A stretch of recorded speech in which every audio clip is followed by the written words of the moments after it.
আসসালামু আলাইকুম। আমার চ্যানেলে আপনাদের সকলকে স্বাগত।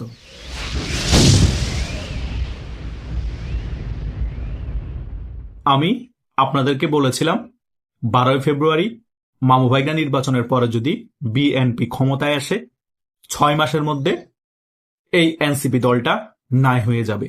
যদি বাংলাদেশে থাকেও তবুও নামে থাকবে, কাজে কিছুই থাকবে না এই টোকাই এনসিপি দলটা। এখনো তো এই বিএনপি সরকারের 2 মাসও হয়নি, তাতেই এই এনসিপি দলটা নাই হয়ে যাচ্ছে। নির্বাচনের পরবর্তী সময় 10-12 দিন অনেক বেফাস মন্তব্য করেছিল, নাচানাচি করেছিল, কিন্তু আস্তে আস্তে বিএনপি ভিতরগতভাবে টুটি চেপে ধরেছে এবং সিস্টেমেটিক ভাবে ব্ল্যাকমেল করাও শুরু করে দিয়েছে বিএনপির অনেক নেতাকর্মী। গত কিছুদিন আগে ইশরাক হোসেন বলেছে, যদি বেশি জুলাই সনদ বাস্তবায়ন এবং গণভোটের কথা বলা হয় তাহলে কিন্তু আমরা পুলিশ হত্যা বিচার শুরু করব। এটা বলার মানে হচ্ছে যে বেশি লালালারি করিও না, পুলিশ হত্যার বিচারের নাম করে সকলকে প্যাকেট করে ফেলবো। আবার এইদিকে মির্জা আব্বাসের ব্যাপার নিয়েও কিন্তু এই টোকাই এনসিপি এবং জামাত ইসলামী চাপে আছে।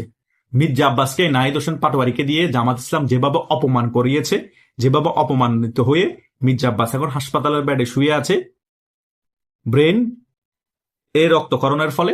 সো এই বিষয় নিয়েও কিন্তু অনেক আলোচনা সমালোচনা তৈরি হয়েছে। সে সকল বিষয় নিয়েও কিন্তু এই টোকাই এনসিপির নেতারা এবং জামাত ইসলাম প্রেসারে আছে এবং পুলিশ হত্যার বিচারের কথা তুলেও কিন্তু ব্ল্যাকমেল করা হচ্ছে। তো সকল দিক থেকে জামাত ইসলাম পেশারে চলে গিয়েছে, টোকাই এনসিপিও পেশারে চলে গিয়েছে।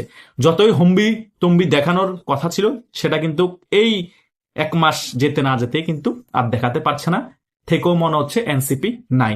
যতই সময় গড়াতে চলবে ততই কিন্তু এই এনসিপি আস্তে আস্তে বিলীন হতে থাকবে। একদিন দেখবেন এনসিপি দলটা নামে আছে, কাজে একেবারেই নেই এবং এনসিপি সকল নেতা একেবারে জামাতের হয়ে গিয়েছে, জামাতের হয়েই তারা রাজনীতি করছে। কারণ এনসিপি থেকে প্রতিদিন অল্প অল্প করে পদত্যাগ নিতে নিতে সারা বাংলাদেশ থেকে শুধু কর্মী এখনো শুধু কমতেছে। শুধু শীর্ষ পর্যায়ের কিছু নেতা এখন এনসিপিতে আছে, ওইখান থেকে অনেক নেতাকর্মী ছুটে গিয়েছে, কেউ রাজনীতি ছেড়ে দিয়েছে, কেউ বিএনপিতে যোগদান করেছে, কেউ জামাতে ওপেনলি ভাবে রাজনীতি করতেছে। এই এনসিপির টোকা শীর্ষ পর্যায়ে যে সকল নেতা আছে তারাও কিছুদিন পরে এনসিপি দলটাকে বিলুপ্ত করে সকলেই জামাতে চলে গিয়ে রাজনীতি করবে। তাছাড়া আর কোনো ইস্যু নাই তো, কারণ তারা যে সবাই শিবিরের সক্রিয় কর্মী ছিল, এখনো আছে এবং ভবিষ্যতে থাকবে, সকলে ক্লিয়ার। এনসিপি নামে মাত্র দল, এটা একটা প্রক্সি রাজনৈতিক দল। জামাতের নামে আলাদাভাবে একটা পার্ট করে এনসিপি দলটা পরিচালনা করতেছে নতুন করে কিছু ভোট ব্যাংক তৈরি করার জন্য এবং এইরকম আরো কয়েকটা রাজনৈতিক দল গঠন করার প্রক্রিয়া চলতেছে জামাতের মধ্যে। তাদেরকে দিয়েও নতুন কিছু ভোট ব্যাংক কালেক্ট করবে। জামাতের কথা হচ্ছে, জামাত ইসলামীর ধরো এখন ভোট আছে 10%, নতুন আর একটা রাজনৈতিক দল এনসিপি কে দিয়ে যদি আরো 5% ভোট আনতে পারে তাহলে হয়ে যাবে 5%, তাহলে 15% ভোট। আরো একটা রাজনৈতিক দলকে দিয়ে, আরো কয়েকটা সংগঠন দিয়ে যদি আরো 5% ভোট কালেক্ট করতে পারে তাহলে জামাতের 20% ভোট ব্যাংক হয়ে গেল। আর বিএনপি থেকে আরো যদি 10% জনগণকে জামাতের দিকে ফিরিয়ে আনতে পারে, মুখ ফিরিয়ে এনে জামাতের দিকে ভোট ব্যাংক করতে পারে, তাহলে আরো 10% চলে আসলো জামাতের দিকে, তাহলে কিন্তু জামাতের 30% ভোট হয়ে গেল। জামাত যেটা 20 বছর পরে ঘটবে সেটা আগে থেকে প্ল্যানিং করে আগাচ্ছে অনেক দিন যাবত। অলরেডি জামাতের ভোট ব্যাংক কিন্তু আগের থেকে অনেক বেড়েছে। সেগুলো কিন্তু আওয়ামী লীগের ভোট জামাতের পক্ষে আসে না, বিএনপির ভোটগুলো জামাতের দিকে চলে এসেছে।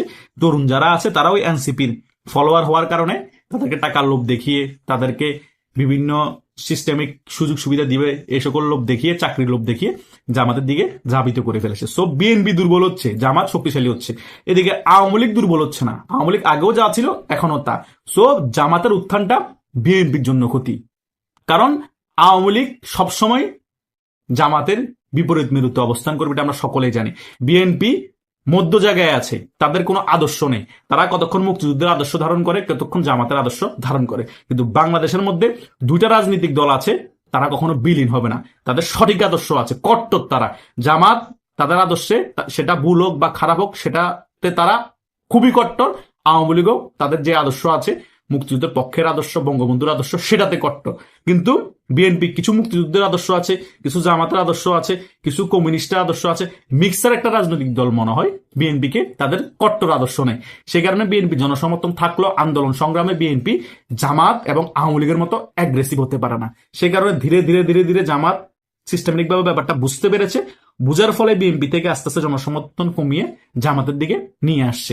কারণ জামাতের মতাদর্শ আর বিএনপির মতাদর্শ 19-20, তাই বিএনপির যে সকল জনসমর্থন আছে, কর্মী আছে, তাদেরকে ব্রেনওয়াশ করে জামাতে নিয়ে আসা খুবই সোজা। আর আওয়ামী লীগের নেতা কর্মীদেরকে তো ব্রেনওয়াশ করা দূর কি বাদ, তাদের সাথে বসে এ সকল আলাপ আলোচনা করতে গেল মায়ের উপর রাখবে বাংলাদেশ আওয়ামী লীগ। সেম জামাতের কর্মীদেরকে আওয়ামী লীগ করতে পারবে না আওয়ামী লীগের নেতা কর্মীরা, সেটাও সমস্যা।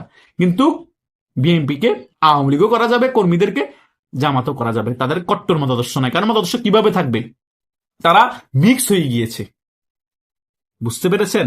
সো জামাতের উত্থান আওয়ামী লীগের ক্ষতি না, বিএনপির ক্ষতি। কারণ বিএনপি জনসমর্থন করবে কমবে। কারণ আওয়ামী লীগ ক্ষমতা আসলে জামাতের যতই উত্থান হোক ডাইরেক্ট শোয়াই ফেলবে আওয়ামী লীগ, জামাতের দাঁড়াতে দিবে না। বিএনপির মতো এ সকল তোষামুদি রাজনীতি আওয়ামী লীগ করবে না। কারণ মুক্তিযুদ্ধের বিরোধী শক্তিরা বাংলাদেশে কিসের রাজনীতি? যে দল বাংলাদেশের জন্ম চায়নি, যে দল বাংলাদেশ স্বাধীন হোক চায়নি, সে দল বাংলাদেশে বুক ফুলে কিসের রাজনীতি করবে? তারা নিষিদ্ধ না হলেও নিষিদ্ধের মতো থাকতে হবে। বিএনপি রাজনীতি করার অধিকার আছে। বিএনপির যিনি প্রতিষ্ঠাতা মেজর জিয়াউর রহমান, তিনি কিন্তু বাংলাদেশের প্রেসিডেন্টও ছিল এবং মুক্তিযুদ্ধে ওনার অনেক বড় অবদান আছে এবং বঙ্গবন্ধুর হয়ে তিনি স্বাধীনতা ঘোষণা করেছেন। সে কারণে বিএনপি রাজনীতি করবে বুক ফুলে, কোনো সমস্যা। কিন্তু এই জামাত ইসলাম রাজনীতি করার কোনো অধিকার নাই এবং সংসদে গিয়েছে সেটাও জাতির জন্য লজ্জার, একমাত্র বিএনপির জন্য পেরেছে। সো আওয়ামী লীগ আর বিএনপির মধ্যে এটাই তফাৎ।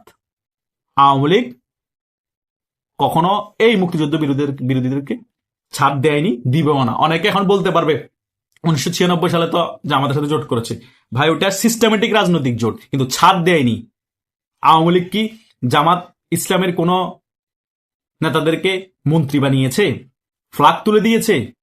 হয়তো জোট ছিল আন্দোলন করার কারণে, কিন্তু এই বিএনপি তো জোটও করেছে, মন্ত্রীও বানিয়েছে জামাতের, তাদের গাড়ির মধ্যে ফ্ল্যাগও তুলে দিয়েছে। এবার মামু ভাগ্নে নির্বাচন করে তাদের 30-40-50 জনকে সংসদও পাঠিয়ে দিয়েছে। তারা মুক্তিযোদ্ধাদেরকে নিয়ে যা ইচ্ছে তা বলছে এবং যারা রাজাকার ছিল তাদেরকে শহীদ বানিয়ে দিয়েছে, সংসদে শোক প্রকাশ করে। সকল কিছু দিয়ে তো বিএনপি মনোসমর্থন দিচ্ছে। বিএনপির কথা হচ্ছে আমরা ক্ষমতায় থাকা দরকার, মুক্তিযোদ্ধাদেরকে ছোট করুক, জিয়া রহমানকে ছোট করুক, বীরশ্রেষ্ঠ বীর উত্তম সকলকে ছোট করুক, তাদের রাজাকারদেরকে সংসদে শোক প্রকাশ করে শহীদ বানিয়ে দেয়, কোনো সমস্যা না, আমাদের ক্ষমতা দরকার। এই রাজনৈতিক দলের কোনো আদর্শ আছে? এটাই বুঝি আদর্শ। অনেক বিএনপির বড় বড় মুক্তিযোদ্ধারা লজ্জায় কথা বলতে পারে না, এই কারণে, কারণ দল থেকে বহিষ্কার করে দিবে। রুমিন ফারানা যখন প্রতিবাদ করা শুরু করে দিয়েছে, রুমিন ফারানার বহিষ্কার করেছে। এখন তো এরকম রুমিন ফারানা আরো তৈরি হবে বিএনপির মধ্যে, কারণ বঙ্গবন্ধুর ভক্ত বিএনপির মধ্যে এখনো 60-70%। বঙ্গবন্ধু ছাড়া বাংলাদেশের ইতিহাস লেখা যাবে না। বাংলাদেশের ইতিহাস লিখতে হলে প্রথমে বঙ্গবন্ধুর নাম বলতে হবে, কারণ এই বঙ্গবন্ধুর কারণে বাংলাদেশ পেয়েছি। এই বঙ্গবন্ধু আমাদের বাংলাদেশকে স্বাধীন করে দিয়েছে। বঙ্গবন্ধুর নামের উপরে বাংলাদেশের যুদ্ধ হয়েছে। জিয়াউর রহমানের নামের উপর যুদ্ধ হয়নি, এই রাজাকারদের নামের উপর যুদ্ধ হয়নি। আরো যে সকল রাজনৈতিক দল পরবর্তীতে গঠন হয়েছে তাদের নেতাদের নামের উপর বাংলাদেশে যুদ্ধ হয়নি। সো এই যে স্বাধীন বাংলাদেশে যারা বুক ফুলে এখন রাজনীতি করছেন, ক্ষমতায় এসেছেন বঙ্গবন্ধুর অবদানের কারণ, না হলে এখনো পাকিস্তানিদের চাকর থাকতাম আমরা। হাইয়েস্ট এই যে সেনাপ্রধান ওয়াকারুজ্জামান, তিনি হাইয়েস্ট মেজর পর্যন্ত হতে পারতেন, সেনাবাহিনীর প্রধান। অসম্ভব ছিল, কল্পনা তো অসম্ভব ছিল না। যারা এখন ব্রিগেডিয়ার জেনারেল লাগিয়েছেন, লেফটেন্যান্ট জেনারেল লাগিয়েছেন, সো এগুলো অসম্ভব ছিল। পাকিস্তানিরা আমাদেরকে কাচরা হিসেবে জানতো, আমাদেরকে নিচু জাতি হিসেবে জানতো, তারা আমাদেরকে ওভাবে ট্রিট করতো। বঙ্গবন্ধুর কারণে আজকে আমরা স্বাধীন বাংলাদেশ পেয়েছি, আর সেই বঙ্গবন্ধুকে আমরা শেখ হাসিনার কারণে গালাগালি করছি, তার ভাস্কর্য ভেঙে ফেলছি, তার ভাস্কর্যের উপর প্রস্তাব করছি। কারা করছে? এই মুক্তিযুদ্ধ বিরোধীরা। তারা 71 বাংলাদেশের বিরোধিতা করেছে, বঙ্গবন্ধুর বিরোধিতা করেছে, পাকিস্তানকে সাহায্য সহযোগিতা করেছে। এখনো তারা সুযোগ পাচ্ছে, সেটাই দেখাচ্ছে। আর বিএনপি তাদেরকে মাথায় তুলে নাচতেছে, মামু ভাগ্নে নির্বাচন করে তাদেরকে এমপি বানিয়ে সংসদে ঢুকিয়েছে। আবার বড় বড় লেকচার মারে, তারা স্বাধীনতার পক্ষের দল, তারা স্বাধীনতার পক্ষের শক্তি। লজ্জা হয়, ধিক্কার জানাই। সো আমার ভয় হচ্ছে এ টোকাই এনসিপিরা তো 6 মাসের মধ্যে বিলীন হয়ে যাবে। বিএনপি যদি এ সকল মুক্তিযুদ্ধ বিরোধীদেরকে সমর্থন দিতে থাকে, বাংলাদেশের জনগণ বিএনপি থেকেও বিমুখ হয়ে যাবে এবং বিএনপিও হয়তোবা আরো দুর্বল হয়ে যাবে এবং বিএনপিও আস্তে আস্তে হয়তোবা বিলীন না হলো ছোট একটি রাজনৈতিক দলে পরিণত হয়ে যাবে তাদের কার্যকলাপের কারণে। মনে হচ্ছে এগুলা তারা যেভাবে দেশটাকে পরিচালনা করতে চাচ্ছে সেটা দেখে। আশা করছি আপনারা সকল কিছু বুঝতে পেরেছেন। তবুও কোনো মতামত থাকলে কমেন্ট করে জানাতে পারেন। ধন্যবাদ সকল।